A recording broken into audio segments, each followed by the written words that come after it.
Welcome back to Southeast Texas Weekly. Registered dietitian Carolyn Bell and I were just talking about the importance of food and your food intake in weight management.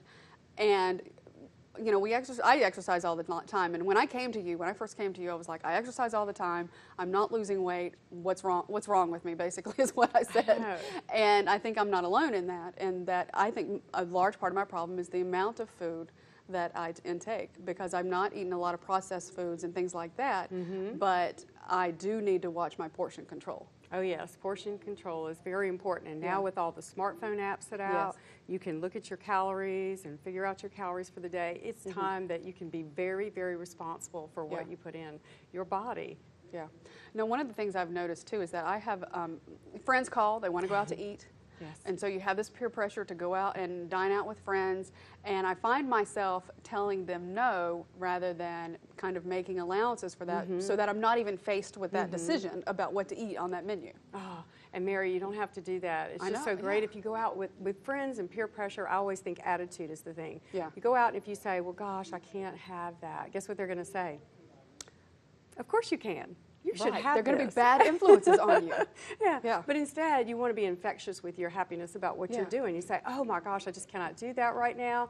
I'm so interested in my health and taking care of my body, and I feel great. And so when you have a positive attitude and you say, this is what I want, rather than I can't. It's going to go over so much better. So basically, it's just changing your vocabulary and changing your mindset to mindset. that positive place, rather than if you feel like you're taking, and I know I do this, if I feel like I'm taking something away from myself, I want it. So if I tell myself I can't have that Reese cup, I want that Reese cup.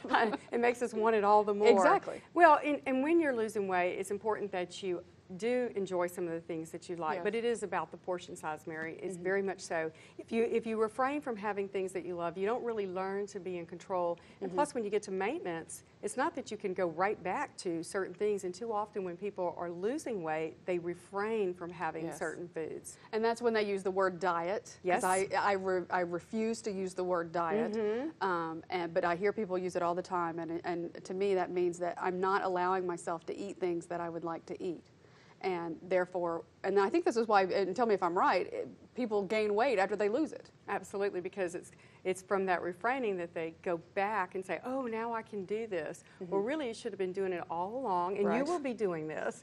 And learning the right portion sizes, because if you are going to continue to think that good food, bad food, what we talked about earlier, there's no margin there. You want to, again, it's all about portions. And small portions of things that are higher in calories. Things that are lower in calories, it's great because you can eat more and there's more volume and you're going to feel full. Like vegetables and fruits and things like that. Yeah. But small portions of the cakes and the candies. And oh yes, because you know, tiny portions. What does cake and candy have? What is the main sugar ingredient? Which is a big issue for me, because I have a sweet tooth. Yes, and it's not that we can't eat sugar, but sugar is very high in calories and it's low in nutrition. I'm learning so much. See, this is what I've already learned from you in just the week that we've been working together. And that's I'm getting these answers right. You're doing great, and that takes us to soft drinks. So let's hit that for a second. What are Yeah. soft drinks high in? Sugar. Sure. Yeah. So if you take sugar and you take desserts and you take soft drinks, they have two common ingredients: a lot of sugar. Yes. So, but do we treat soft drinks like a food? Well, that I don't know, because I don't drink soft drinks, so that's a trick question. But yes, I guess we do. You know, many individuals actually, if they're drinking it, they think, oh, that doesn't count. Oh, But in actuality, but we should. yes, it has the same we amount don't, of but calories. we should. Okay, I get it now. A little brownie and a soft drink, all the same. Oh, well, yeah. Then you're Moderation. having two desserts. Moderation. I love the idea of using technology, because there are so many apps out there that you can, on your phone or on your watch or whatever you happen to have, there are so many things that can help you log what you're doing and keep track. That's exactly right. In fact, obesity is leveled off for the first time ever in the United States. And they're crediting phone apps combined with support. Dietitian. Yeah. And there's your support right here. All right, now you're working with Market Basket on a new project. Tell us about that. Yes, I am. To help the community get healthier. To help the community get healthy, I will have a tip in their circular each week starting in October. And each month, one Saturday of the month, there'll be 2 free presentations to the community. And our first presentations will be about planning better meals for diabetes management and how to prepare snacks in a snap.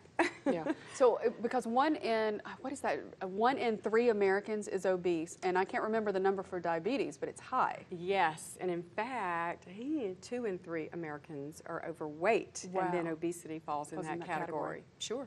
Wow. So even just being overweight, and that constitutes, what is the difference, real quick, I think we have just a little bit of time left, between obesity, being obese, and being overweight? This is a phrase most people don't like. They probably need to change it a little bit. Right. 20 pounds overweight is considered overweight if you're within 20 pounds. Once you exceed at 30 pounds or greater is considered obesity. Okay. Morbid obesity is 100. So you can kind of look at yourself on the scale, and you probably know what you're supposed to weigh. Yes. According to your doctor and how healthy you want to be, or you need to be. And if you're 30 pounds overweight, you probably don't want to look at your doctor's chart and see obesity. No, but that's what happens. Yeah, you don't. Well, Carolyn, thank you so much. The wealth of information that that you are giving us, and I'm going to continue to work with Carolyn for some time. Yes. Because I have a goal in mind. I'm not going to share it right now, but we will check in later. And if you would like more information, of course, just contact us, and we'll be glad to give you some more information. We're not finished yet, though. Coming up after the break, sometimes getting out the door is the hardest thing about exercise, which is the other component here. Richard and Amy James, the founders of Sports Society for American Health, are here to talk about how you can start to live a healthy lifestyle. That's after the